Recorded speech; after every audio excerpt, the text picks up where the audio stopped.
Empowered people make informed decisions that lead to living a life without regret. This is Sarah Kaki and Shauna Woods from Atlanta Divorce Law Group, and this is the Happily Ever After Divorce podcast. Welcome to the Happily Ever After Divorce podcast. This is Sarah Kaki with the Atlanta Divorce Law Group, and I'm joined by our managing partner, Shauna Woods. Today, we are going to talk about fair fighting. Every couple, every partnership, every relationship that has made it to a certain point is going to get into a fight. Absolutely. That's where the friction of growth happens, hopefully. Hopefully it's a good fight. Well, and it really does depend on how you proceed, right? And we've all been there where we've said things we shouldn't have said. We've said things in a way we shouldn't have said them. We've insulted people instead of addressing the issues, right, at hand. And I think fair fighting is a little hard for us to do because in the moment of the fight, what are we? We're heightened anger, right? We're heightened emotion. They've said something that set us off. So right. Or done something. Then it's on, right?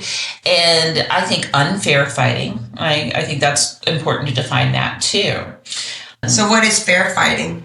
So fair fighting, is actually a therapeutic term, right? That people use in marital conversations. Okay. And they include certain things. And they've actually got a list of rules here. All right. We like ourselves some rules. We do like rules and we do like lists. So one of the things that the first thing, it's not the first rule on here, but it popped out to me is don't make assumptions, right? Don't jump to conclusions. And this is really important when you are in a relationship and somebody has done something that's offensive to you. You're assuming perhaps their intent, right? In other words, be mindful of the time you choose to discuss a problem. Right. I mean, come on, let's not do it when we're hungry. We've all been that hangry people. Quite frankly, there are certain times in the time of month for me that probably you could not have that discussion. Or where you're in a rush and trying to get somewhere. You're in a rush, you're out to work, right? You're choosing a time that they've already got their emotions or their physical sense somewhere else, right? Don't do that. Be mindful that, all right, is this a safe space? But emotionally, right? To do this, take a break if needed to calm down and then commit to resuming later. Okay. I don't know if you have this. I have a word with my daughter and we've done this and she has a word with me. And when I say a word, which means we're stopping all discussion, we're taking a break. I need to step away from this. And it's usually when one or the other is pushing a little too hard. And we didn't even discuss the word. I just one day went porcupine and walked away. And she knew that I just called a quit to that right there. And I think it's really important to be able to take those timeouts. Right. And even when the other person really wants to push, to say, I can't process this right now. But also, in contrast to that, is don't stonewall them either. Don't just yell that word out because you don't want to be called to the carpet on whatever you've done to upset the other person. Oh, and this one, look, we love this word, Sarah. Setting clear boundaries. Yeah, there it is. Boundaries is a lovely word and lovely phrase and a really good thing to have in a fight, which may include don't raise your voice, right? There's no yelling. There's no degrading. Really important, there's no threatening. Right. No cursing, which that's a hard one for me. I agree on that one. Yeah. And I don't know if I'll be honest, I don't know if I can follow that one completely. But I do think that there's a difference in saying you are a blank rather than you are behaving like a blank. Or just cursing or saying an angry word out loud, not at someone. Yeah, just relieving the tension with the word. Absolutely. I do think it's really important about the yelling, and I do think it's really important about the degrading, especially when we're talking about fighting, and right now we're talking about partners, right, or friendships. But think about, there are times when you get in arguments with your children who are not yet grown, and that degrading and that yelling is going to form they're part of their personality, that as they get older, that's how they're interpreting it, right? That's how they're interpreting their world. Another thing I think we could call this ownership, right? Taking your responsibility in this disagreement. And I cannot tell you, I can't remember a time that I'm thinking of right now where I've had a disagreement with someone where it was all their fault. Yeah. Right?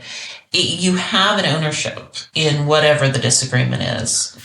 Moving on after resolving a problem. Okay. And I think that's really important too, because I do think that if we don't address a problem, if we don't have this fight, and I'm putting that in quotations for those of us who can see in a podcast, but if you don't go through with that and resolve, then you have the resentment. And what happens with that resentment is a kind of a running joke. Women can tell somebody what they did wrong 15 years ago while they were standing in line at a grocery store. We hold on to that for dear life. We hold on to it.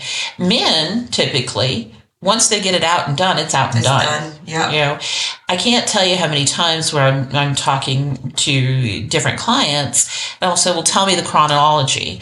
And I'm telling you right now, women will tell me what they had for cereal on the first day of their marriage. Yeah. You know, it's ingrained. Right. I remember the dress I wore the first day of kindergarten. Yeah. Wow. I know. That's it's crazy. Impressive. But if we do that in fights, right, and we hold on to it and we don't have the resolution, where does that leave us? Yeah. Right. And so that's some rules for fighting fair. Do you have rules for fighting with Hisham? So I personally feel like we are still working on them because ours are so mismatched. I call these rules of engagement. Okay. Just like war. Like Absolutely. the rules of engagement.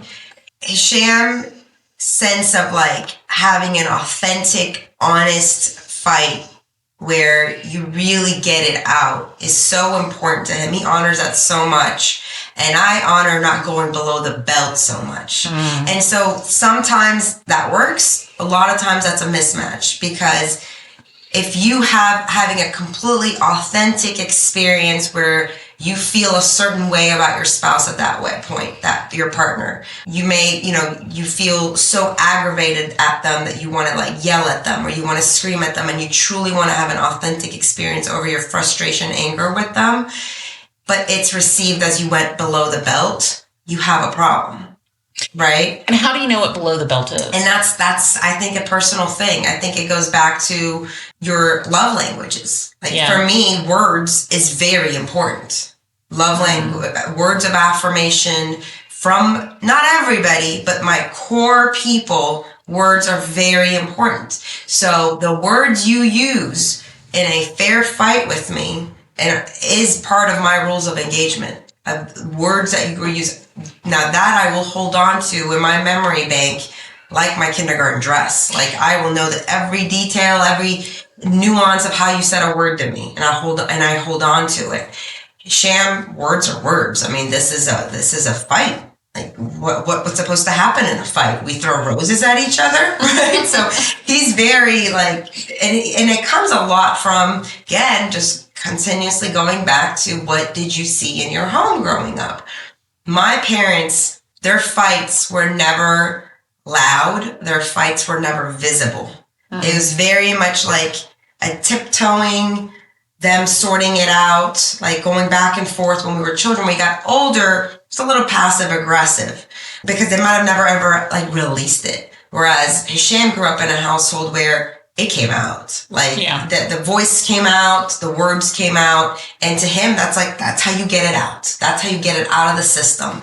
And to me, it's like in that process of yours, things can go under the belt that I may not be able to grow past. Yeah. It might create resentments that I may have to carry on for a long time. So that's definitely been something that we worked on in our marriage. Now here comes the next level of complication with it. We've shared this with each other. And what he would say is probably his rule of engagement is what you said, like working it out, where he believes that after we've done this, after we've had this explosion, it should be done. It should be done. I don't operate that way. After the explosion, go through a lot of processing of what did this mean? What is my responsibility? What is his responsibility? Why did this happen? Like I go into complete, Sarah has to figure out the everything here, and it has to like I want to sink my teeth into it and understand like where was the root of this, right? I don't ever take these fights as a surface issue. I want to go into the root of them. And so what I'll do, which is a complete breaking of his rules of engagement, is a week later come back and be like, so when you said X, Y, and Z, and then I did this, like, what did that mean for you? And he's like, oh my God, we're here again? Like, it was done. You know, like I thought we sorted it out. I'm like, no, I'm still marinating on this one. We're not done yet. You know, let's go on to the next season of this one. We need season 2. So I think that's where we break each other's rules of engagement. So what have we done about it? Well, he has, in order to not raise the voice and not use the words that I can't unhear, and you raise your voice at me, I shut off. I'm not hearing your words. I'm shutting off. You are just a scary monster, and I don't want to be around it. So in order for him not to do that, he engages in something where he's like, I can't talk about this right now. He waits to find the space and the time to sort it out, where he can say, okay, I have the patience, I have the listening ears to be able to receive your part now, to receive your honesty, right? I can create this space for you to do that. What I do, because again, I'm the kind of person that's like, if we have a problem, we talk about it right now, and we talk till we're done. Like, we do not stop talking. And I can never stop talking. And to me, there's almost like no point of diminishing returns of talking a problem out, where to Hisham there is. Mm-hmm. So I've learned to try to respect that, where I'm like, okay, I'm losing my audience. We have not even come close to perfecting this. This is something we have awareness of, but we're working on it. And we are aware that this is how our programming and our patterns butt heads when we are in a fight. You've said a couple of things that really stuck out in my mind. One of those things is that we learn, our fighting patterns from our parents, right? We learn how and one of the things that is prevalent and I know this wasn't you or Hisham's family, but one of the things that is prevalent in families who have violent episodes, right? Where the fighting actually turns to physical violence. Right. It affects the children so much in their perspective of relationships because they believe those are normal, and that is how you resolve issues is through violence, right? I grew up in a household where my mom was extraordinarily violent. And my parents, when they fought, Dad never laid a hand on Mom. That was never going to happen. But she certainly was going to lay into him a couple of times. And I remember distinctly when she threw a pair of keys across the room, and she threw them so hard they stuck in his arm. Right? That's a vivid memory that I have. And I did really have to program myself as an adult. I never was physically violent with someone, but I was very verbally violent. And I really have a tendency when I'm angry to go for the jugular. Yeah. So when we were talking earlier, and you're talking about how you have to talk it out to the end. Yeah. Like, that would drive me crazy if I'm trying to control my anger. Yes. Right? If I'm trying to control what was naturally in me from childhood that I learned, that I need to take that. Like me, I'd be shouting porcupine every 2 seconds. Gotta take that break, man. Yeah. And taking those breaks is really important for somebody who has those kind of innate anger issues, right? And you can go through all the therapy in the world, and then there's sometimes that'll still trigger it in you, and you've got to be mindful to yourself of how to step back and share that with your partner and say, look, I get to a place where I'm not even aware of how mean I'm being. Yeah. I'm saying the most hateful things. I don't mean them. I don't really think this about you, but I want to hurt you so bad right now that I'm going to go for your weakest spot. Yeah. And I think that when you get to those spaces, and if you want to maintain this friendship, this relationship, whatever it is when you want to maintain, you really have to be able to take that step away. And I think that's so helpful what you're saying. I mean, I've heard Hisham say the exact same thing to me, but hearing you even say it helps me see it more clearly from his perspective of he's asking for this disconnection of communication for my sake.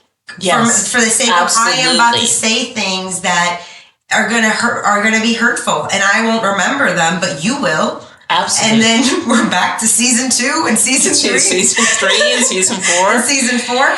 And the part that I, need from him is, listen, this may not be done for me right now. Even like just the fact that I am walking away and letting you have the space so that you can recollect doesn't mean that I'm okay not talking about this again. Yeah. I when you're back in that space, I need to sort this out. Otherwise, I will be carrying the resentment. And that was part of one of the rules, is making sure you set a time to come back and revisit it, right? And doing that at a time where, and it could be, hey, I need 10 minutes. Mm-hmm. It could be, I need 24 hours. It could be, we're going to be both really busy this week.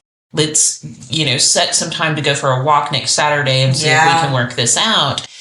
And I think it's really important for each partner, wherever they come from, to respect each other's fighting rules. Yes. And to hear them. Yes. And to hear them.